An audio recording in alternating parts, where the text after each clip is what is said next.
Hello hello hello, are you excited? Wow, नमस्कार सबको। आज मैं बहुत एक्साइटेड हूं आप सबको यहां पे देख के। आज मैं लखनऊ शहर में दूसरी बार हूं। पहली बार आया था मैं आधे घंटे के लिए, अभी मैं 2 दिन के लिए यहां पे हूं। आपके शहर के लोग और आपका शहर मुझे बहुत अच्छा लगा, बहुत अच्छे लोग हैं यहाँ के। और अभी सबसे बड़ा बिजनेस लखनऊ में होने वाला है। आप सबकी एक्साइटमेंट देख के मैं बहुत हैरान हूं। मैं समझता था कि ये जो एक्साइटमेंट है सिर्फ पंजाब में होती है। आप लोगों ने वहां के भी रिकॉर्ड तोड़ डाले। बहुत एक्साइटेड है।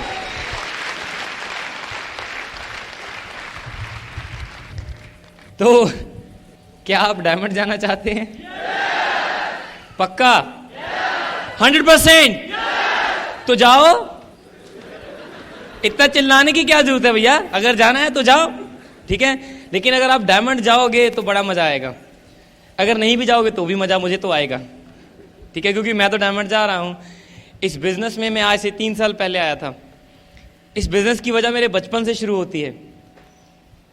मैं जब बहुत छोटा था तब से पैसे कमाने की इच्छा मेरे मन में थी, क्योंकि मेरी फैमिली बैकग्राउंड, मैं मिडिल क्लास फैमिली से बिलोंग करता हूँ। मेरे फादर जो हैं वो इलेक्ट्रिक इंजीनियर हैं और मेरी मदर हाउसवाइफ हैं। हम 4 बहन भाई हैं, एक मेरे से बड़ी बहन है, एक छोटा भाई है और छोटी बहन है। और बचपन से मैं अपने घर में पैसे की किल्लत महसूस करता आया हूँ। बचपन से मुझे लगा है कि पैसा होना ज़िंदगी में बहुत ज़रूरी है। पैसे के बिना बहुत से कॉम्प्रोमाइज़ करने पड़ते हैं। मैं जब 7th में पढ़ता था, when I was in 7th class, तो फादर ही अकेले जॉब करते थे घर में, तो उन्हीं से जो तनख्वाह थी उसी से गुजारा होता था। तो पता है आपको, जो गवर्नमेंट एम्प्लॉई होते हैं उनकी 15 तारीख के बाद तनख्वाह ख़त्म हो जाती है। यहाँ पे भी ऐसा होता है या सिर्फ पंजाब में होता है? ऐसे होता है, ओके। तो मेरे को आदत है पाँव घिसा के चलने की, अभी भी है। तो जब मैं चलता हूँ तो जो सोल है नीचे से, शूज़ का सोल, उसमें सुराख हो जाते हैं।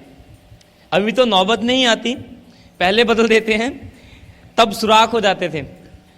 अगर वो सुराख 15 तारीख को होते थे ना, 15 तारीख के आसपास, तो मैं अपने जूते स्कूल से आने के बाद बेड के बहुत नीचे छुपा के रखता था, कहीं देख ना लें, क्योंकि फादर देख लेंगे तो मुझे कहेंगे तो कुछ नहीं, क्योंकि मुझे मेरी सारी फैमिली बहुत प्यार करती है। मेरे मम्मी, मेरे पापा, सभी लोग मुझे बहुत प्यार करते हैं। कहेंगे तो कुछ नहीं, लेकिन अगर वो देखेंगे तो उनके मन में एक चिंता होगी कि बेटे के बूट जो हैं फटे हुए हैं, शूज़ फटे हुए हैं, और वो फटे जूते पहन के स्कूल जा रहा है। अभी उसको नए जूते लेके देने हैं, तो जेब में तो पैसे नहीं है, कहाँ से लेके देंगे, ठीक है। इसीलिए मैं छुपा के रखता था, फार्मूले लगा लेता था। फार्मूले समझते हो आप? अगर तो सुराख छोटे हैं तो एक गत्ता रख लेता था शूज़ में और स्कूल जाता था। अगर थोड़े बड़े हैं तो पॉलीथीन पैक होते हैं ना, यहाँ हिंदी में मेरे को पता नहीं क्या कहते हैं पॉलीथीन को, पॉलीथीन ही कहते हैं, ओके। तो वो फोल्ड करके अंदर रख लेता था जूतों के, कहीं पानी ना आ जाए। सर्दी होती थी तो बड़ा मुश्किल हो जाता था, नहीं तो ऐसे करके मैं स्कूल जाता था। When I was in 7th, जब मैं 7वीं क्लास में पढ़ता था, तब से मैं अपने बच्चों के बारे में सोच रहा हूँ। अभी तक कोई प्लानिंग नहीं है शादी वादी का या कुछ भी, लेकिन मैं आपको बताता हूँ, मैं बचपन से सोचता हूँ अपने बच्चों के लिए। मैं ये सोचता था ज़िंदगी जैसी है बहुत बढ़िया है। मैं कभी अपने पेरेंट्स से कंप्लेंट नहीं की, क्योंकि जो मेरे लिए कर सकते थे उससे ज़्यादा उन्होंने किया है, ठीक है, उससे बहुत ज़्यादा उन्होंने मेरे लिए किया है। लेकिन मैं ये सोचता था कि मेरे बच्चे जब स्कूल जाएंगे तो उनके पास नए जूते होंगे, हर रोज़ नए जूते पहन के स्कूल जाएंगे। तो वह जब मैं स्कूल जाया करता था, थैंक यू, जब मैं स्कूल जाया करता था तो पहले तो हम 2 बहन भाई थे, तो उसके बाद जब छोटे भी पढ़ने लगे स्कूल में तो खर्चे और बढ़ गए फैमिली के। तो पहले हमारे लिए रिक्शा हुआ करती थी जो घर से लेके जाती थी और घर छोड़ के जाती थी, फिर वो भी छोड़ना पड़ा, तो पैदल जाना पड़ता था स्कूल। घर से 3.5-4 किलोमीटर है जहाँ स्कूल जाते थे। और मेरी कॉलोनी के मेरे बहुत से दोस्त थे जो उस स्कूल में पढ़ते थे, उनके पास साइकिल हुआ करती थी। और मैं अपने पेरेंट्स को कभी नहीं ये बोला कि मेरे को साइकिल लेके दो ने, कभी नहीं बोला मैंने। या कभी नहीं बोलता था कि मेरे कपड़े अब पुराने हो चुके हैं, ऐसा है, मुझे वो लेके दो, ये लेके दो। मैं ऐसा नहीं था, क्योंकि मुझे शुरू से पता था कि मेरी फैमिली की अभी इनकम जो है कम है, ठीक है। तो स्कूल जाने के लिए मेरे 2 दोस्त होते थे, मैं उनको रिक्वेस्ट करता, यार मुझे भी ले जाओ अपने साथ स्कूल। बोलते थे ठीक है ले जाएंगे, लेकिन एक शर्त है। उनकी शर्त पता है क्या होती थी?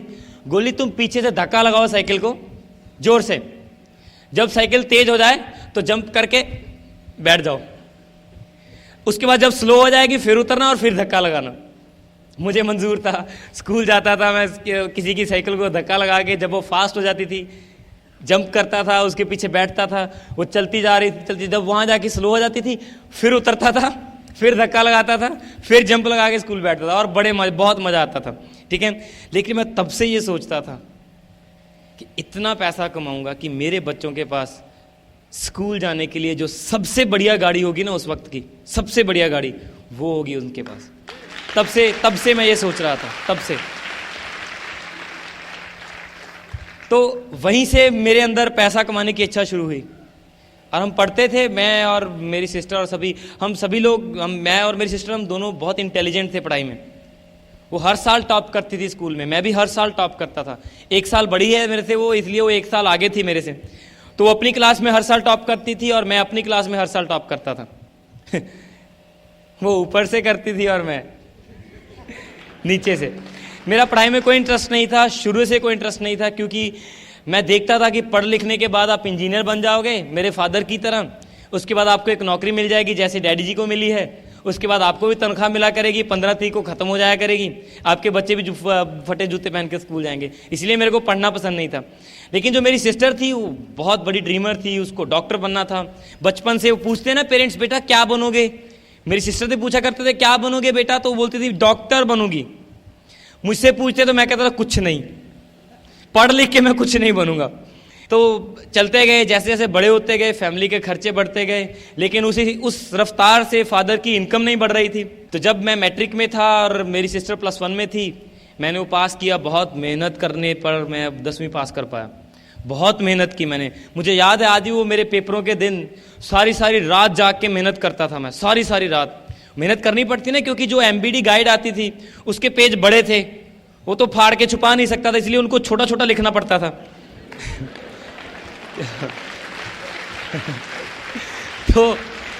तो उनको सारी रात जाग के, देखो ये जो काम है ये बहुत अकल का काम है। इतनी बड़ी गाइड में से आपको सिर्फ वही क्वेश्चन सेलेक्ट करने हैं जो पेपर में आने वाले हैं, ठीक है? तो वही क्वेश्चन मैं सिलेक्ट करता था और उनको छोटा छोटा करके लिखता था, ठीक है? कभी कभी पेपर में ऐसा भी होता था कि मैं लिख रहा हूँ, आंसर के साथ क्वेश्चन 2 बार लिख जाता था, पर्ची के ऊपर भी होता था, वो भी लिख जाता था, ठीक है? तो इट वाज वंडरफुल। 10वीं पास हो गई, 3rd डिवीजन में किया मैंने 10वीं। हंसते क्यों? हाँ यहाँ अच्छा यहाँ पे कितने हैं जो 1st डिवीजन में पास किए हैं मैट्रिक? बहुत हैं। 2nd डिवीजन में कितनों ने किया है? बहुत हैं। अभी हाथ नीचे करो, बताओ 3rd डिवीजन में किसने किया है? देखा थोड़े से हैं मेरे जैसे, बस। आप तो बहुत लोगों में आते हो। तो मैंने वो पास किया, तो मेरी सिस्टर ने +1 पास कर लिया। खर्चे बहुत बढ़ गए। वो मेडिकल स्टूडेंट थी, उसका फिजिक्स का हुआ करता था ट्यूशन, उसका केमिस्ट्री का ट्यूशन हुआ करता था, बायोलॉजी का ट्यूशन हुआ करता था। मुझे याद है कि जितनी मेरी सिस्टर की ट्यूशन फीस हुआ करती थी, बिल्कुल उतनी मेरे फादर की सैलरी हुआ करती थी। मतलब महीने के बाद जो तनख्वाह मिलती थी फादर को, सीधी उसके टीचर्स के पास चली जाती थी। और घर का जो खर्च चल रहा था वो मेरे मदर चला रहे थे। अभी वो हम सिविल हॉस्पिटल जलंधर में अभी भी रहते हैं, वो सारा स्टाफ जो है हॉस्पिटल का मेरे मदर से कपड़े सिलवाया करता था। मेरे मम्मी वो बुटीक का काम करते थे घर में, तो 18-18 घंटे काम करते थे, 18-18 घंटे सिलाई करते थे कपड़ों की, और हमें पाल रहे थे। उनके जो आँखों के ग्लासेस थे वो मोटे होते जा रहे थे। मुझे उनको देख के बड़ी शर्म आती थी कि मैं उनका बेटा हूँ और जवान हो गया हूँ और अभी तक वो 18 घंटे काम कर रहे हैं।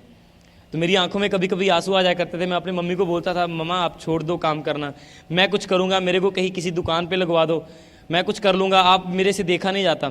तो बोलते थे, बेटा अभी तू पढ़, जब तक हम जिंदा हैं तू पढ़, मेहनत कर, जिस दिन तेरी बारी आएगी उस दिन तू काम करेगा और हम आराम से खाएंगे। और वो बातें मेरे कानों में हमेशा गूंजती रहती थी, हमेशा गूंजती रहती थी।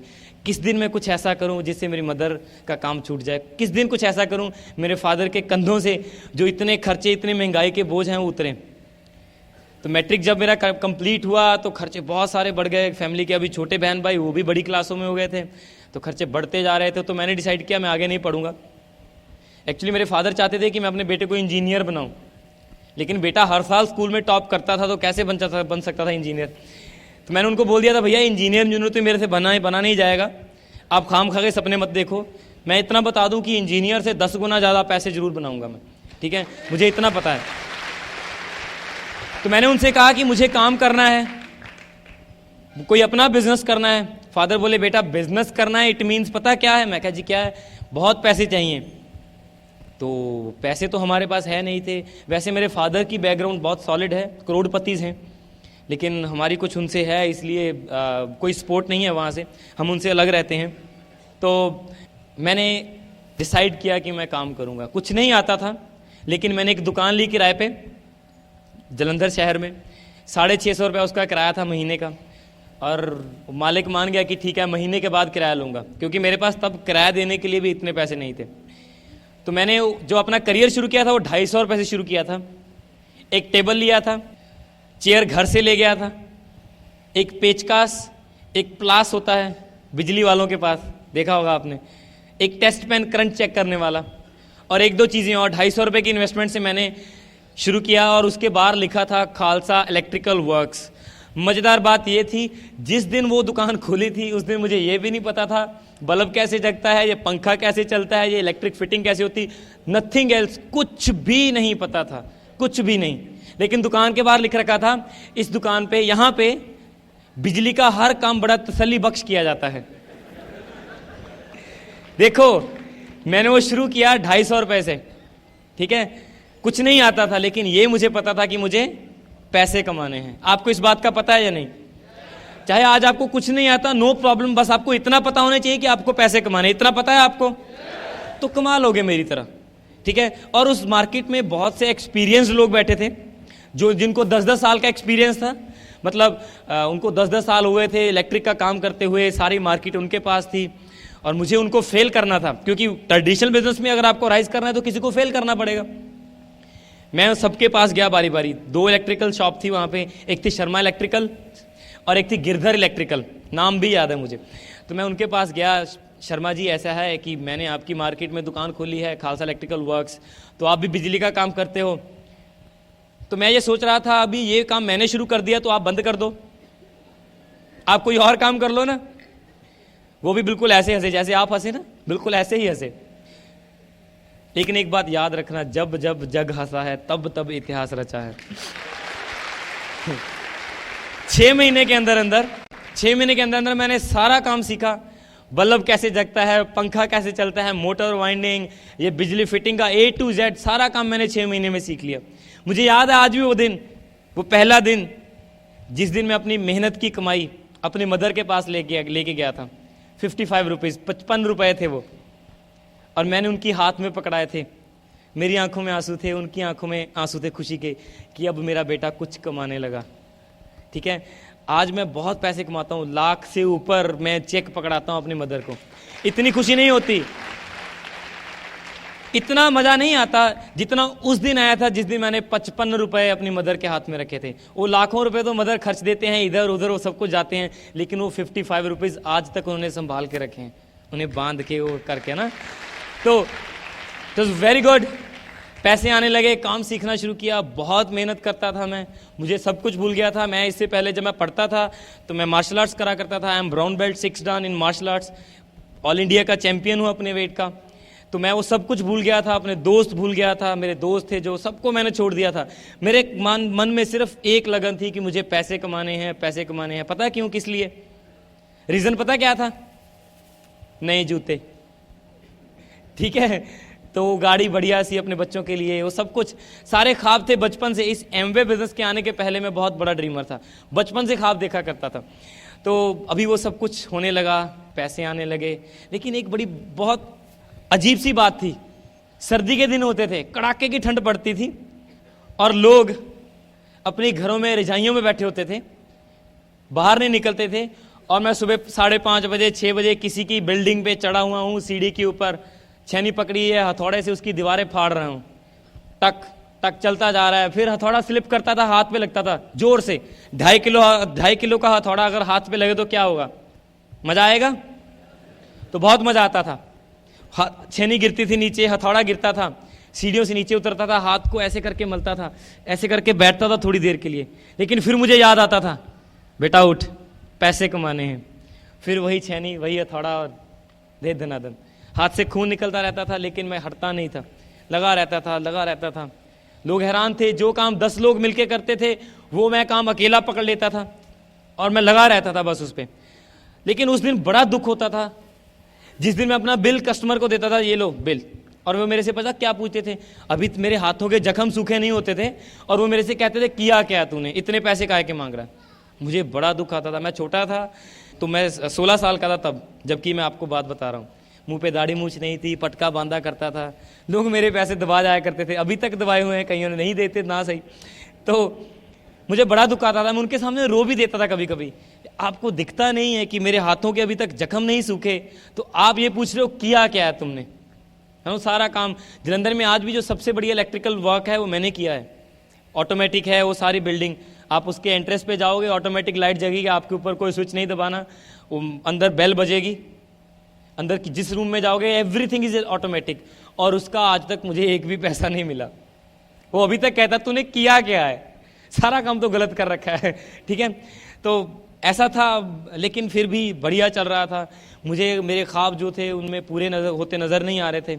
इसी बीच मेरा थोड़ा झगड़ा हो गया, अपनी जिनसे मैंने दुकान किराए पे ली थी उनके साथ झगड़ा हो गया, दुकान खाली करनी पड़ी। फिर से मैं घर में बेरोज़गार, कस्टमर थे जिनका काम चल रहा था, लेकिन दुकान चाहिए थी। तो मैंने डिसाइड किया कि नहीं, अभी और बड़ा बिजनेस करेंगे, इसके आगे जाएंगे। अगले साल ही मैंने एक और काम शुरू कर दिया। मैंने ये सोचा कि ये साउंड का काम बहुत बढ़िया है, इसमें बहुत पैसे बनते हैं, 2 घंटे काम करते हैं 8-9 हज़ार रुपये ले जाते हैं, ये अच्छा काम है, क्यों जी। तो मैं कटोरा बड़ा देख के इस काम में मैंने जब इसके डिटेल्स इकट्ठे किए तो ये बहुत महंगा काम था, बहुत बड़ी इन्वेस्टमेंट चाहिए थी। तो मेरे एक अंकल हैं, वो बाहर फॉरेन में रहते हैं, बहुत क्लोज हैं हमारे, और बड़ी बनती थी उनसे। तो उनको एक खत लिखा, डियर अंकल मैं गोल्डी लिख रहा हूँ, तो अभी आपको पता है हमारी फैमिली की सिचुएशन, और हमें हेल्प चाहिए थोड़ी सी। मैं माइनर हूँ, 17 साल का हूँ, और मुझे बैंक का लोन नहीं मिल सकता, तो आप मेरे को 3-4 लाख रुपए भेज दो वहाँ से। मैं हर महीने आपके बैंक में, आपके अकाउंट में पैसे जमा करता जाऊँगा, जितना जो भी आप कहोगे, जितना इंटरेस्ट बनेगा वो दे दूँगा। उसके बाद आज तक उनका कोई खत नहीं आया। फ़ोन किया मैंने और फ़ोन पे बोले बेटा मैं घर पे नहीं हूँ। मुझे ये बात 17 साल की उम्र में पता लग गई थी। आप अभी समझ लो कि अगर आपको ज़िंदगी में राइज करना ना, कोई आपको हेल्प नहीं करेगा, सब कुछ आपको खुद करना पड़ेगा, अपने हाथों से, अपने दिमाग से, अपनी मेहनत से।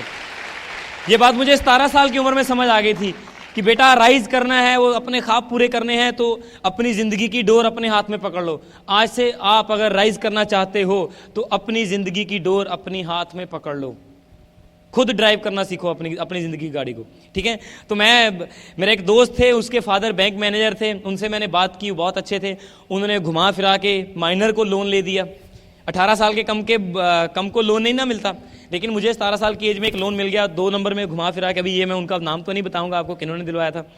ठीक है, लोन मिल गया, मैंने शुरू कर दिया काम, मार्केट चेंज की, और जिस मार्केट में अभी गया हूँ मैं, नया काम खोला है, वहाँ पे बहुत एक्सपीरियंस लोग हैं। ये बीमारी होती है, आपको तो नहीं ना एक्सपीरियंस की बीमारी। हेलो हेलो, सोए तो नहीं भैया, सोना मत, सुन लो भैया। ठीक है, तो उनके पास भी गया मैं बारी बारी, देखो जी मैंने अब साउंड का काम शुरू किया है आपकी मार्केट में, तो आप भी साउंड का काम करते हैं, तो आप बंद कर दो अपना काम या चेंज कर दो इसे। हंसे। फिर 6 महीने के बाद वो जो साउंड हाउस थे वो टेंट हाउस में चेंज हो गए, होना पड़ना था उन्हें, क्योंकि मेरे अंदर काम करने की लगन बहुत ज़्यादा थी, बहुत मेहनत से काम करता था, बहुत बढ़िया चल रही थी ज़िंदगी, बहुत अच्छे पैसे आने लगे, बहुत अच्छी पार्टियां मेरे पास थी। जो बढ़िया, सबसे बढ़िया पंजाबी सिंगर आपको अभी सुन रहे हो ना जिनको, इन सब के साथ मैंने काम किया, जिनके साथ 2 घंटे काम करने का 7-8 हज़ार रुपये मुझे बनता था। When I was 17 years old, 17 साल की उम्र में मैं 2 घंटे का 7-8 हज़ार रुपये बड़े आराम से बनाता था। पैसे आने लगे, मेरी सिस्टर की एडमिशन होगी मेडिकल कॉलेज में, और उसने उसमें भी टॉप किया। उसको टॉप करने की बीमारी है, जैसे मेरे को बीमारी है ना टॉप करने की, ऐसी उसको भी टॉप करने की बीमारी है, हर साल टॉप करती है वो। ठीक है, अभी भी टॉप ही करती है, अभी फाइनल ईयर में है वो, फाइनल प्रॉफ चल रहा है उसका, खत्म होने वाला है, डॉक्टर बन चुकी है वो। ठीक है, तो एक दिन क्या हुआ, आज से 3.5 साल पहले मुझे एक जोरदार बिजली का झटका लगा, इलेक्ट्रिक शॉक। जिसकी वजह से आज मैं इस बिजनेस में हूँ। वो झटका लगा, मेरे को उठा के लोग घर पे लाए। ठीक तो मैं था, बिल्कुल कुछ नहीं हुआ, उसकी कृपा से मैं बच गया। लेकिन उस दिन मुझे ये सोचना पड़ा, अगर आज मुझे कुछ हो जाता तो फिर क्या होना था। मेरे पास बड़ा मिक्सर है 24 चैनल का, वो मिक्सर मेरे को ऑपरेट करना आता है, मेरी फैमिली और किसी को नहीं आता। तो मिक्सर किसने ऑपरेट करना था? आपने? क्या आपने?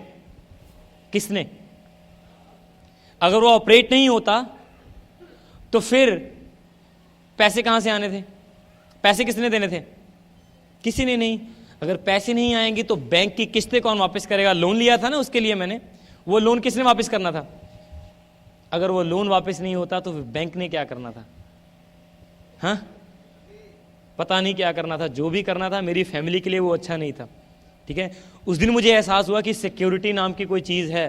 जब मैं ऐसा सोच रहा था कुछ ऐसा करूं जिसमें अगर मुझे कुछ हो भी जाए तो मेरी फैमिली का जो लाइफस्टाइल अभी मेंटेन कर रहा हूं मैं, वो बिगड़ ना पाए।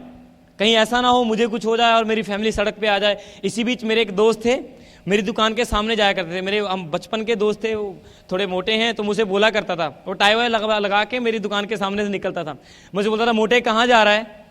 और वो मुझे बोलता था बिजनेस क्लासेस पे जा रहा हूँ। वो थोड़ा ज़्यादा पढ़ा लिखा इंजीनियर है वो बोलता था मैं बिजनेस क्लासेस में जा रहा हूँ। मैं क्लासेस के नाम से मुझे बहुत डर लगता था। क्लासेस से डरते हुए तो मैंने काम शुरू किया था। मैं बोलता था जाओ, बोलता था तुम भी चलो साथ में। भैया क्लासेस का काम अपना नहीं है, इतना दिमाग अपने पास नहीं है। तो बोला नहीं आप चलो, बड़ा अच्छा लगता है वहाँ पे जाके। मैं नहीं यार तू जा। 2-3 बार मैंने ऐसे टरका दिया। निकलता मेरी दुकान के सामने था। एक दिन मैं फ्री बैठा था, बोला आज चलोगे? मैंने कहा यार काम धाम तो है नहीं, देख के आते हैं इसकी क्लासेस कैसी होती है। मैंने उससे पूछा अच्छा वहाँ जाने के पैसे तो नहीं लगेंगे? बोला नहीं लगेंगे। मैं ठीक है फिर चलूँगा, फ्री में है? कहना हाँ ठीक, मैं चलो।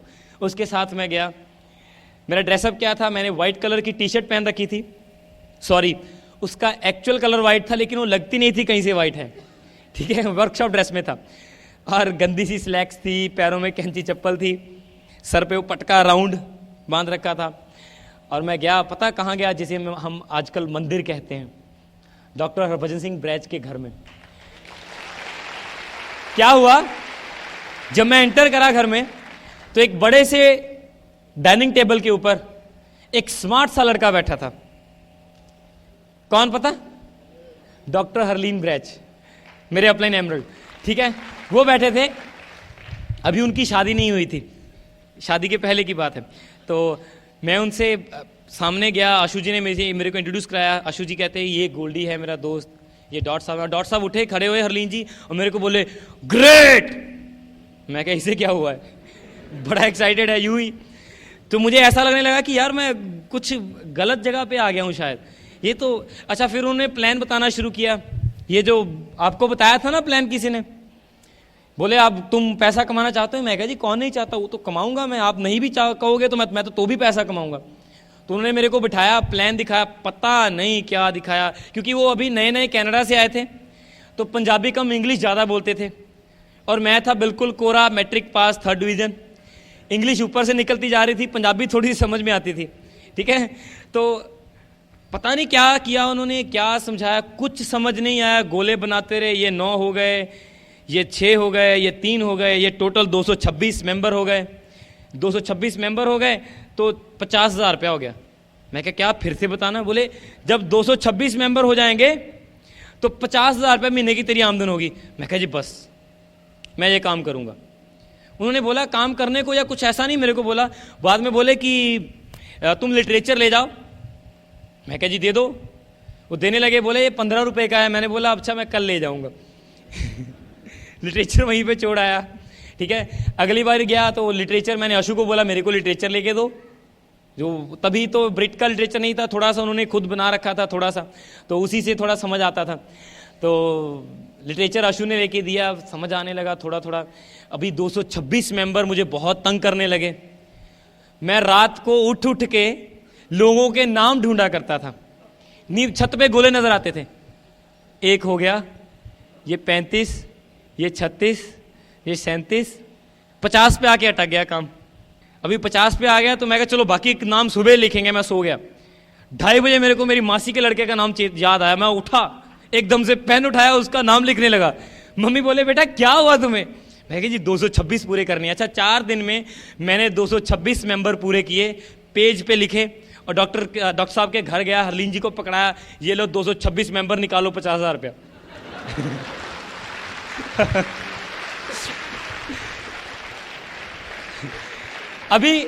अभी कुछ भी शुरू नहीं हुआ था, कोई प्रोडक्ट नहीं थे, कोई ब्रिट वर्ल्ड वाइड नहीं थी, कुछ भी नहीं था। बस पता नहीं मुझे उन पे फेथ हो गया था, डॉक्टर साहब के ऊपर, उनके बोलने चालने से पता नहीं क्या हुआ, मेरे को उनसे लगाव सा हो गया। अभी जब शुरू हुआ बिजनेस तो मैं अपने अपलाइन को बोला चलो शुरू करें। मेरे अपलाइन बोले अभी ठहर जाओ, ये है वो है, इतना है वो है। मैं बोला नहीं, मेरे को शुरू करना है यार, 226 मेंबर कोई और बना लेगा मेरे, तो मुझे बनाने हैं अभी। तो वो बोले मजबूरी में अब फंस गए, अब तो बोले चलो ठीक है, तुम कहते हो तो शुरू कर लेते हैं। मैं उनसे कहा करता था, आशु जी जिस दिन आपके 9 मेंबर पूरे हो गए, बाकी के मेंबर आप मेरे को दोगे ना? वो बोलते थे हाँ मैं तेरे को दूंगा। मैं ठीक है फिर शुरू करते हैं। तो मैं 4200 रुपीज़ लेके, तभी 4200 रुपीज़ का किट था, तो लेके मैं डॉक्टर साहब के घर गया। वाउचर आए थे, अभी किट्स अवेलेबल नहीं थी, अप्रैल की बात है ये। तो मैं उनको गया, डॉक्टर साहब ये लो मेरे को आप स्पॉन्सर करो, शुरू करो मेरा बिजनेस। बोले, मेरी तरफ देखा ध्यान से, डॉक्टर हरभजन सिंह ब्रैच, बोले बेटा मुंह पे दाढ़ी मूछ नहीं थी ना, अभी मैं 18 साल का, नया 18 साल का हुआ था, बेटा ये बच्चों के लिए तुम अपने फादर को बुला के लाओ। मैं कहा जी फादर ने कुछ नहीं करना, जो करना है मैंने करना है। नहीं ये बच्चों के लिए मुश्किल काम है, ये तुम्हारे फादर करेंगे। मैं कहा जी फादर ने कुछ नहीं करना, मुझे करना है जो करना है। बोले नहीं तुम लेके आओ। मैं घर गया, बोला डैडी जी ऐसे है कि आपको जाना है और जो भी वो कहते जाएंगे आपको हाँ करते जाना है। बोले ठीक है चल बेटा, उनको मेरे पे बहुत फेथ है क्योंकि मैंने आज तक कोई गलत काम किया ही नहीं है। बोले ठीक है तेरे पे मेरे को फेथ है, चल। उनके घर में गए तो डॉक्टर साहब ने प्लान दिखाया, फादर बोले हाँ खत्म हो गया। कहते हाँ जी अब शुरू करो। कहते हाँ ये है बेटा, इसको शुरू करवाओ। बोले आप करो। नहीं मेरे को नहीं करना, जो करना है इसी को करना है। और आप ये आप दिखने में ऐसा है लेकिन जब करेगा तो आप देखोगे, ठीक है। तो साइन हो गया, बड़ी मुश्किल से मुझे साइन किया गया, मैं तरले लेके साइन हुआ। आप लोगों के तरले करते हो ना साइन हो जाओ, इधर मैंने तरले किए यार मुझे साइन कर लो बिजनेस में, ठीक है। और मैं साइन हुआ बिजनेस में, प्लान बताने शुरू करे। डॉक्टर साहब ने बोला गोल्डी ऐसा करो, एक बड़ा सा कागज लो। हरलीन जी मेरे घर आए पहले दिन, मेरे को बोले एक कागज लो बड़ा सा। मैंने लिया, बोले जो तुम चाहते हो, तुम्हारे जो भी ख्वाब हैं वो लिखो, सबसे पहले तुम्हें क्या चाहिए। मैंने नंबर 1 डाला मोटा सा ब्लैक कलर के स्केच पेन से। 1 नंबर पे मैंने क्या लिखा होगा, जूते। वो बोले ये क्या लिखा है। मैं कहा जी ये सबसे पहली चीज है जिसके लिए मैं काम कर रहा हूं। मेरे को हर रोज नए जूते चाहिए अपने बच्चों के लिए। भैया ऐसा बच्चों के बारे में अभी मत सोचो, अभी सोचो कि तुम अगर डीडी हो जाओ, तुम्हारी आमदन 50,000 महीने की हो, तो तुम सबसे पहले क्या करोगे। मैंने सबसे ऊपर लिखा था मेरी सिस्टर का मेडिकल कॉलेज का जितना खर्चा होता है सारा मैं करूँगा। उसके बाद क्या करोगे, इतने पैसे बनेंगे तो मैं अपनी मदर का जो सारा दिन सारी रात स्टिचिंग करती हैं कपड़ों की वो छुड़ा दूंगा। उसके बाद तो मैं एक मोबाइल फ़ोन लूँगा।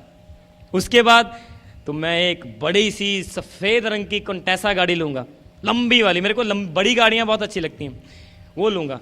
बोले अच्छा, और कहते और क्या चाहिए। मैं कहा जी पहले ये मिले फिर बाकी के लिखूँगा। कहते चलो ठीक है। तो कहते अभी इसकी ना कॉपी करके 4-5 अपने घर में जगह जगह चिपका दें।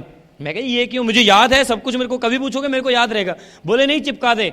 मैं कहा जी ठीक है, अभी मैं उनको सबमिट किया था, जो आप बोलोगे वो करूँगा। मैं उनको कह चुका था उनको, तो मैंने लगा दिए जगह जगह पे। अभी मेरे को बोलो अपने दोस्तों को बुलाओ, मैं उनको बिजनेस के बारे में प्लान बताऊंगा। मैं कहा ठीक है। जो मेरे अच्छे दोस्त थे जिन्हें मैं समझता था कि मेरी कभी कोई बात नहीं टालते, ये मेरे पे जान देते हैं, उन सभी दोस्तों को मैंने अपने घर बुलाया। डॉक्टर साहब आए घर में प्लान करने। वो मेरे दोस्त बैठे थे, इधर उधर देख रहे थे, चार्ट को बड़े ध्यान से देख रहे थे, ऐसे ऐसे कूनियां मार रहे थे एक दूसरे को। वो देख क्या लिख रखा है इसने। तो पहले तो ऐसे करके हंसते थे, फिर जरा खुल के हंसने लगे, ऐसे तालियां बजा बजा के जोर जोर से हंसे मेरे ऊपर। मैं घबरा गया, मैं कहा यार ये क्या हो गया, मैंने ये गलत काम कर दिया। तो हंसते गए, मुझे अंदर से जलन होने लगी। ये क्या कर रहे हैं, ये तो मेरे दोस्त हैं, इनको तो मेरे ऊपर नहीं हंसना चाहिए, और दूसरे लोग हंसे तो क्या बात है, ये तो मेरे अपने दोस्त हैं, मेरे पे हंस रहे हैं। और मेरे को पता क्या बोलते रहे, गोल्डी तुम्हारे घर में शीशा है। मैं कहा जी हाँ। वो देखो अच्छे से। देखा मैंने। अभी इसके देखो, जो सामने शीशे में लड़का खड़ा है, इसके माथे पे 50,000 लिखा है, इसके पास कभी गाड़ी होगी? मैं कहा यार क्यों नहीं होगी, जिनके पास गाड़ी होती है वो भी तो आदमी होते हैं, वो आसमान से तो नहीं गिरे होते। नहीं बेटा फंस गया तू फंस गया। अब कितने पैसे लगा दिए? मैं कहा ये पैसे तो मैं लगा चुका हूँ, मुझे एहसास होने लगा कि मैं फंस गया हूँ शायद, ठीक है। पर लेकिन पता नहीं क्यों फिर भी मैं लगा रहा बिजनेस में। मुझे याद है वो दिन जब मैं अपने स्कूटर से निकलता था, टाई लगा के तैयार व्यार होके अच्छे थे ना, पगड़ी बांधनी शुरू कर दी बिजनेस में आने के बाद। निकलता था तो मोड़ के ऊपर मेरे दोस्त खड़े होते थे, आवाज लगाते थे। मैं जब उनके पास से निकलता था, ओ डायमंड इधर आओ। मैं उनके पास जाता था, बोलता था हाँ जी बताओ। ओ यार तुम्हारी गाड़ी आई नहीं अभी तक, कंटेसा सफेद। मैं कहा अभी शुरू किया बिजनेस, आएगी ना। और 50,000 का चेक कहां तेरा? उल्लू आप खुद तो फंस गया और कितनों को फंसाएगा। छोड़, तुम्हारा काम अच्छा है साउंड का, वो करता जा, ये सपने वपने मत देखा करो। मैं बड़ा डिप्रेस, डॉक्टर साहब के घर, डॉक्टर साहब यार ये तो पंगा पड़ गया, वो कागज आपने अच्छा चिपकवाया, मेरे दोस्त नहीं छोड़ रहे मेरे को, ठीक है, वो तो मेरे को बात बात पे टॉन्च करते हैं, मेरे को बड़ा बुरा लगता है। तो बोले कोई बात नहीं, लगा रहा है, वो एक ही बात उनके दिमाग में बस लगा रहा है। मैं कि चलो ठीक है, लगे रहते हैं। कैन यू इमेजिन, वो सभी मेरे को नो बोलते थे। अभी थोड़े दिन पहले ना मैं आपको एक फार्मूला बता के जाऊंगा जब भी लोग आपको नो बोले। तानवी एंड नेहल एंड तानवी शाह आए थे अहमदाबाद से, उनका फार्मूला मेरे को बहुत अच्छा लगा। जब भी लोग आपको नो बोलें तो क्या करो, ठीक है, एंजॉय करो, उनको एंजॉय करो। वो अच्छा, ये बिजनेस आपको ये सिखाएगा कि आपके अच्छे दोस्त कौन से हैं और बुरे दोस्त कौन से हैं, कौन ऐसे ही आपके साथ चिपके हुए हैं, कौन सच्चे दोस्त हैं। सच्चे दोस्त वो होते हैं जो आप चाहे आप गलत हो चाहे आप सही हो, वो हमेशा आपको सपोर्ट करेंगे, आपको समझाएंगे जरूर कि तुम ये गलत कर रहे हो, लेकिन वो हमेशा आपको सपोर्ट करेंगे। This is called good friends. मेरे एक पहला जो मैंने दोस्त स्पॉन्सर किया था, जो मैंने सबसे पहला स्पॉन्सर किया था, वो कैसे किया था पता? मैं उसके पास गया, उसका नाम है Saket Bhanot, he is my fast friend, बचपन के साथी हैं, लड़ते भी बहुत हैं लेकिन हमारा प्यार भी बहुत है, हम हमेशा एक दूसरे को सपोर्ट करते हैं। मैं उसके पास गया, मैंने बोला 4200 रुपये का चेक निकालो। उसने अपना चेक दिया, साइन किया और मेरे को दे दिया। मैं गया, एक डब्बा लाया, उसको दे दिया, बोला अच्छा तूने ये कुछ ऐसा कर रहे हो, अगर तुम्हें इसमें फ़ायदा है तो 10 डब्बे और ला दो, मैं बेच दूंगा तुम्हारे लिए। This is called good friends. मेरे को उसने एक बार भी डिस्करेज नहीं किया। पूरे 1 महीने बाद मैंने उसे प्लान बताया था, अभी अगले महीने वो डीडी जाएगा, ठीक है। तो जो मैंने सबसे पहला डेमोस्ट्रेशन किया था, इट वॉज वेरी वंडरफुल, बहुत बढ़िया डेमोस्ट्रेशन था। पहला दिन जब मैं किट लेके आया था तो मैं चला गया, मैंने एक मेरा शिगिर था, मैंने उसको प्लान बताया था और वो एक्साइटेड था, तो बोला था जब किट आए मेरे को दिखाना। मैं लेके किट उसके घर गया, उसकी मम्मी ने मेरे को एक वाइट कलर की शर्ट दी, बेटा इसको धो के दिखाओ, उसके ऊपर ना दाग लगे थे जंग के दाग थे, इसे निकाल के दिखाओ, तुम्हारे प्रोडक्ट है ना। मैं कहता हाँ बहुत बढ़िया प्रोडक्ट है, निकाल देंगे सारे। मैंने एक प्रोडक्ट निकाला, 1 लीटर की बोतल, तभी लीटर की होती थी ना सारी, तो लीटर की बोतल निकाली, उस पर डाली है, स्क्रैच कर रहा हूँ, करते जा रहा हूँ, वो कुछ नहीं हो रहा, मैं जोर से कर रहा हूँ, कुछ नहीं हो रहा, और जोर से कर रहा हूँ, कमीज उसकी फट गई। आपको पता है वो दाग नहीं गया, पता है किससे धो रहा था मैं उसकी शर्ट? जूम। वो जो मैंने सबसे पहला डेमोस्ट्रेशन किया था वो भी गलत, लेकिन जिसको मैंने किया था आज वो एमरल्ड डायरेक्ट डिस्ट्रीब्यूटर है। हाँ, कोई फर्क नहीं पड़ता आप सही कर रहे हो कि गलत कर रहे हो, फर्क इस बात पे पड़ता है कि आप कर रहे हो या नहीं कर रहे हो। करते जाओ, कितनी मर्जी शर्ट्स फाड़ो, एक शर्ट फाड़ोगे तो एमरल्ड जाएगा, ठीक है। तो वो एमरल्ड गया, तो बहुत लोगों को बताते थे, बहुत लोग नो करते थे, डिप्रेशन में आ जाते थे हम लोग। नो बोला, मम्मी मैंने इसको प्लान बताया, ये नो बोला, आज तक किसी ने नहीं बोला, इसने बोला। तो मैं आज आपको फार्मूला बताता हूं, व्हेन लोग आपको नो बोले तो क्या करना चाहिए। आप प्लान बताओ, जैसे आपको नो बोले, घर आओ, डेक में बढ़िया सा पंजाबी गाना लगाओ और जोर से नाचो। घर वाले पूछे क्यों नाच रहा है? नो बोला इसलिए नाच रहा हूं। Can you imagine? आप वो दिन सोच के देखें जिस दिन मैं डायरेक्ट डिस्ट्रीब्यूटर बना। इंडिया का यंगेस्ट डीडी, सबसे छोटी उम्र का डीडी था मैं। हाँ, देन जिस दिन मैंने अपनी मदर का वो काम छुड़ाया होगा कि आज के बाद आप ये मशीन नहीं चलाओगे, जिस दिन मैंने अपने फादर को ये बोला होगा कि आज के बाद आपको फैमिली के किसी खर्चे की कोई चिंता नहीं है, कोई भी बिल आए सीधा आप फ्रिज पे रखो, मैं आप पे करूंगा, आपको नहीं चिंता करने की जरूरत। और उस दिन कितना मजा आया होगा, अभी तैयार रखना भैया। हाँ, उस दिन कितना मजा आया होगा जिस दिन वो सफेद रंग की लंबी कंटेसा गाड़ी में बैठ के, हाँ, कैन यू इमेजिन, उसी मोड़ के ऊपर जहां पे मेरे वो दोस्त खड़े रहते हैं, जोर से ब्रेक लगाएगा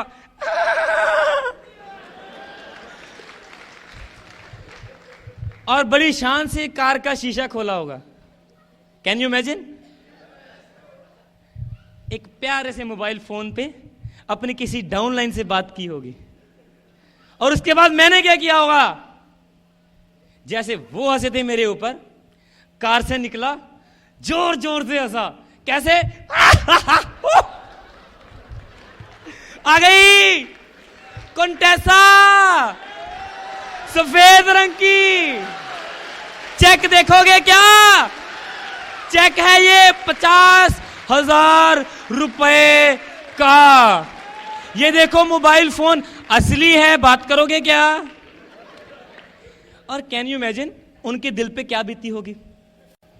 अभी आपको लोग नो बोले या आप पे हंसे तो ये बात मेरी याद करना, जिस दिन आप उनके सामने अपनी गाड़ी से अपने मोबाइल पे बात करोगे किसी के उनके सामने, तो उनके दिल पे क्या बीतेगी। उस दिन उनके दिल पे क्या बीती होगी जिस दिन एक गोल्डन कलर की 1.8 fully loaded fully luxury car Ford icon में खरीद के लाया हूंगा, उनके सामने जोर से ब्रेक मारी होगी। उसमें मैंने बहुत पावरफुल स्टीरियो सिस्टम लगा रखा है, तो अभी जब भी मेरे को मोड़ पे नजर आते हैं, मैं पता क्या करता हूं, जल्दी से गाड़ी उनके पास लेके जाता हूं, डेक में पंजाबी कैसेट लगाता हूं, वॉल्यूम फुल करता हूं क्योंकि उसमें बहुत बड़ा स्टीरियो सिस्टम लगा है, फिर नीचे उतर के गाड़ी से जोर जोर से नाचता हूं। कैन यू इमेजिन, जिस दिन मैं उनके सामने ऐसे नाचा हूंगा उनके दिल पे क्या बीती होगी। हाय ओए, हाय ओए, अभी तो मेरे को ये कह भी नहीं सकते गोल्डी हमें स्पॉन्सर कर लो यार, मैंने शर्मिंदा ही इतना कर दिया उनको। First you will have to prove yourself, जब आप खुद को प्रूव कर दोगे ना तो फिर लोग आपके सामने शर्मिंदा होने शुरू होंगे, पहले प्रूव करना पड़ेगा। अच्छा, मेरा सारा बिजनेस बड़ा इंटरेस्टिंग रहा है, ऐसे नाच कूद में मैंने इसे बिल्ड किया है। मैं एक दिन दुकान पे बैठा था, डॉक्टर ब्रैच की टेप चल रही थी, 003 बिजनेस इंट्रोडक्शन, पार्ट टाइम कर रहा था मैं बिजनेस को। तो क्या हुआ, मेरा शागिर्द आया, मेरे से काम सीखता था ये साउंड का, घर में फुटबॉल सिलते थे उनके, और 100-150 से ज़्यादा दिहाड़ी नहीं बनती थी, रोज के इतने पैसे बनते थे। तो फैमिली से बहुत गरीब था, मेरे से काम सीखता था, उसमें लगन थी आगे बढ़ने की, कुछ कर दिखाने के लिए, लेकिन वो बुद्धू था बहुत, उसको बेवकूफ़ बनाना बड़ा आसान था। मैंने 1.5 साल उसको बहुत बेवकूफ़ बनाया। तो मेरे से काम सीखता था वो तो मेरे पास आया, साइकिल के ऊपर टेप लगी देखी डॉक्टर ब्रैच की, मेरे को बोला ये कौन से महात्मा हैं। मैं कहा ये बहुत बड़े बिजनेसमैन हैं डॉक्टर ब्रैच। अच्छा, ये क्या बता रहे हैं। मैं कहा ये एक बहुत बड़ा बिजनेस शुरू है उसके बारे में बता रहे हैं। मैं कहा तू छोड़ कैसे आया। बोला मैं तो आया हूँ, मुझे एक साइकिल लेना है, उसके लिए थोड़ा बहुत आपकी हेल्प चाहिए।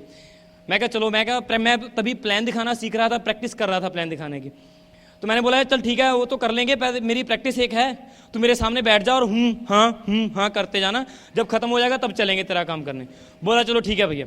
वो सामने बैठ गया, मैंने उसको बताया 9, बोला मैंने बोला 6, बोला 3, 50 PV, 50,000 रुपया। हैं क्या फिर से बताना यहाँ से 50,000 रुपया कैसे कहाँ से आया, कैसे आया, वो सब कुछ वो छोड़। मैं क्या तेरे बस की बात नहीं। मुझे चिंता होने लगी कि ये तो इंटरेस्टेड है बिजनेस में। चिंता इस बात की थी अगर ये इंटरेस्टेड है, ये बिजनेस में आ गया तो मेरा साउंड का कौन संभालेगा। तो लेकिन वो माना नहीं, मैंने उसको बहुत डराया। मैं कहा अच्छा अगर तू इतना ही इंटरेस्टेड है तो शाम को एक मीटिंग है वहाँ पे आ जाना। बोला कहाँ पे है मीटिंग। मैं डॉक्टर ब्रैच का घर है, तभी उनके घर में मीटिंग होती थी छोटी सी, वहाँ पे आ जाना। मुझे पता था आएगा नहीं, साइकिल पे कहाँ 7.5 किलोमीटर आएगा। तो मैं चला गया मीटिंग पे, मैंने तो जाना था, और मैं देखा वो मेरे से पहले वहाँ पे बैठा हुआ गोल्डी बाजी में आ गया। और मैं कहा बुद्धू तू क्यों आ गया यहाँ पे? वो नहीं मेरे को समझना अच्छे से। उसने सारा प्लान देखा, डॉक्टर प्रयाज ने बताया, मेरे को बोला मुझे ये बिजनेस करना है, डायमंड जाना है, ये करना है। मेरी चिंता बढ़ती जा रही थी, ये डायमंड जाएगा तो मेरा साउंड का काम कौन करेगा, ठीक है। तो घर गया बड़ा एक्साइटेड होके, अपनी मदर को बोला मम्मी बहुत पैसे कमाऊंगा, अभी मैं डायमंड जाऊंगा, इतनी बड़ी गाड़ी लाऊंगा अपने घर में, ये करूंगा वो करूंगा, ऐसे करूंगा, वहां जाऊंगा, दुनिया घूमूंगा। उसकी मम्मी बोली कहां से आया है, किसके साथ गया था? बोला गोल्डी के साथ। मुझे पता था वो तो उग्रवादी है, तुम्हें भी बना देगा।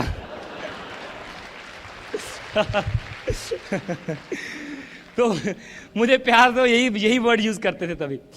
तो पहला प्लान भी गलत था, वो सब कुछ गलत था, लेकिन आज वो एमरल्ड है, इंद्रजीत जसम, ठीक है। और दूसरा आदमी जो मैंने स्पॉन्सर किया था वो कौन था? जिसके पास इंद्रजीत पहले काम सीखा करता था इलेक्ट्रॉनिक्स का। मैंने उसकी दुकान से उसे उखाड़ा था। मैंने आपको बोला ना बुद्धू था, कुछ भी कह दो वो मान जाता है, अभी भी मान जाता है वो, ठीक है। एमरल्ड होने के बाद भी मान जाता है मेरी सभी बात। मैं बहुत बुद्धू बनाता हूँ उसको, अभी भी बनाता हूँ, ठीक है। तो शिगिर्द है ना, थोड़ा चलता है। तो जिसके साथ पहले काम सीखता ना, जिसके पास, मैंने उसको प्लान दिखाया, बोला ठीक है काम अच्छा है, लेकिन उसके पास बहाने बहुत से रहते थे। बिजनेस में आ गया, उस आने से पहले उसने अपनी बुआ को मेरे नीचे स्पॉन्सर किया, अपनी बुआ के नीचे खुद स्पॉन्सर हो गया कि मेरी बुआ का बिजनेस भी चल जाएगा फ्री में, ठीक है। और वो प्लान भी लगाता था, सब कुछ सीख गया था, प्रोडक्ट डेमो करता था, A to Z सारा बिजनेस उन्हें सीख लिया। लेकिन उसके पास कंप्लेंट्स बड़ी रहती थी। पता क्या बहाने रहते थे? एक दिन मैं उसके पास बैठा था, मुझे बोला यार गोल्डी, जिस दिन से ना मैं ग्लिस्टर यूज कर रहा हूं मेरे घुटनों में खारिश होती है। मैं कंफ्यूज, भैया ग्लिस्टर दांतों पे करते हो या घुटनों पे करते हो? मैं बड़ा कंफ्यूज। अच्छा, वो जिसको आगे स्पॉन्सर करता था वो भी ऐसे ही। उनके क्या बहाने होते रहे? जब से हमारे घर में डिस्ट्रॉप यूज हो रहा है, वो सर में खुजली हो रही है सबके। मेरे को समझ नहीं आती थी, इतने बड़े बड़े बहाने थे उनके पास, इतने बड़े बड़े। लेकिन पता नहीं, उनके नीचे एक स्पॉन्सर हुआ, फिर एक हुआ, फिर एक हुआ, फिर एक हुआ। 10वें नंबर पे जाके एक लड़का स्पॉन्सर हुआ, योगेश सेठी, मैरिड था, यंग कपल था अभी। वो स्पॉन्सर हुए, बहुत एक्साइटेड थे, बहुत बढ़िया थे वो। उनके नीचे स्पॉन्सर हुए पंकज सेठी, उनके भाई। पंकज सेठी के नीचे स्पॉन्सर हुए रूपन कटारिया फ्रॉम बठिंडा। रूपन कटारिया के नीचे स्पॉन्सर हुए आशीष बख्शी, उनके नीचे दीपक बख्शी, उसके नीचे आया गुरविंदर बराड़।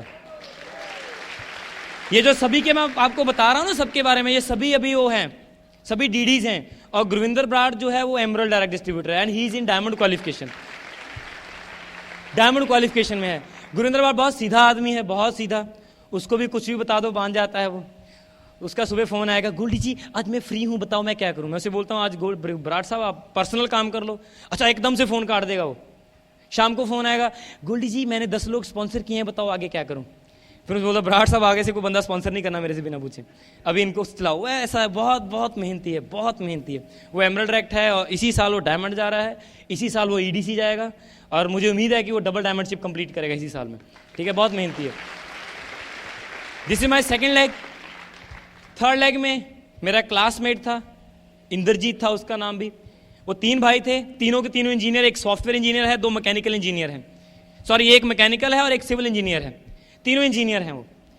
तो जो वो बीच वाला था, एक बड़ा भाई था उसका, एक छोटा भाई था, वो सबसे छोटा था। तो फिर क्या हुआ, उसका बीच वाला भाई मेरे नीचे स्पॉन्सर हो गया, खुद उसके नीचे हो गया, तीसरा भाई सबसे नीचे स्पॉन्सर हो गया। तीनों भाई एक ही लाइन में आ गए। अच्छा, ये तीनों को एक प्रॉब्लम, तीनों में से 2 को एक प्रॉब्लम थी। वो प्रॉब्लम थी इंटेलिजेंसी की। मैं था मैट्रिक, तो वो थे इंजीनियर।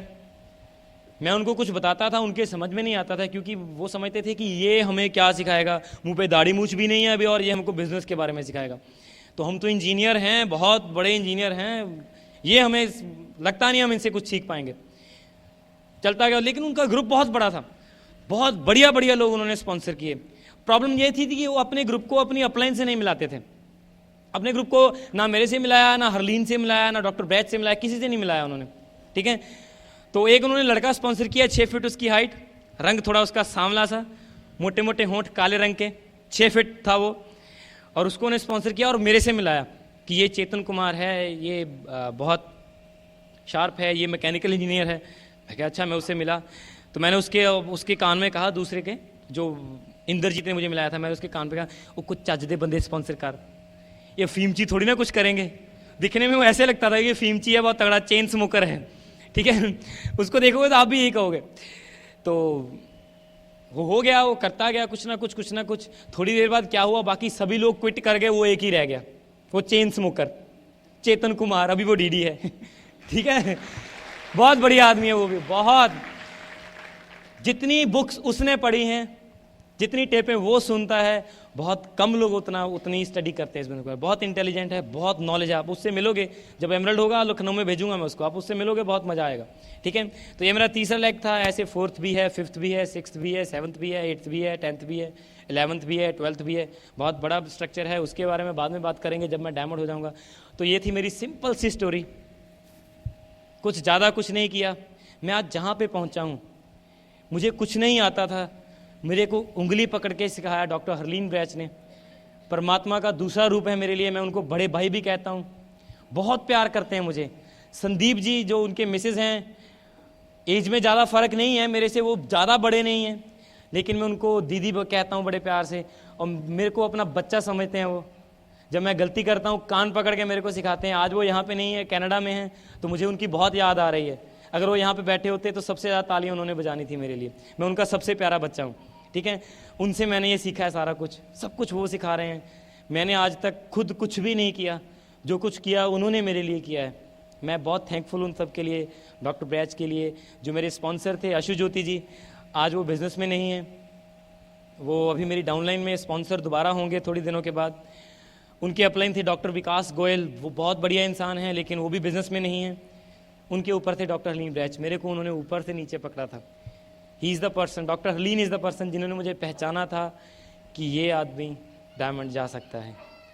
और मैं ये कोशिश करता रहता हूँ हमेशा, मेरी ये हमेशा कोशिश रहती है। मैं बहुत गलतियाँ करता हूँ, आपने इतनी गलतियाँ सोची भी नहीं होंगी जितनी गलतियाँ मैंने की हैं। आप अगर तोड़पान थोड़ी बहुत करते हो, डाउनलाइन के लोग स्पॉन्सर कर लिए, किसी ने क्रॉस लाइन के स्पॉन्सर कर लिए। मैं एक अकेला इंसान हूँ जिसने अपनी अपलाइन के बंदे चुराए हैं। डॉक्टर हरलीन ब्रैच किसी को प्लान दिखाते थे, मैं जाके किट फेंक आता था। डॉक्टर साहब ने भेजा है, चेक पे साइन कर दो और फॉर्म पे साइन कर दो ऐसे करता था। फिर भी उन्होंने मुझे नहीं छोड़ा। मैं बस गलतियाँ करता जाता हूँ, वो मुझे प्यार करते जाते, इतना प्यार करते हैं। मुझे याद है आज वो दिन जब मैं 22 साल का हुआ। 22 जुलाई को मेरा बर्थडे होता है। 23 जुलाई को मेरे घर में बैठे थे डॉक्टर हरलीन ब्रैच और हम चैटिंग कर रहे थे संदीप जी के साथ, वो कनाडा में थे। और संदीप जी ने पूछा कि कल गोल्डी का बर्थडे था, क्या गिफ्ट दिया? सर बोले वो कुछ भी नहीं दिया। तो अगले दिन उन्होंने मुझे ये वाली राडो 22,000 की आती है ये घड़ी, मुझे अगले दिन उन्होंने गिफ्ट दी। मेरा उनसे कोई रिलेशन नहीं है भैया, कोई रिलेशन नहीं है मेरा उनसे, बस वो मेरे अपलाइन हैं। तो अभी हम भाइयों से ज़्यादा हैं। I'm very thankful to him. जो मेरी सिंपल सी स्टोरी है। Thank you very much. Enjoy this trip.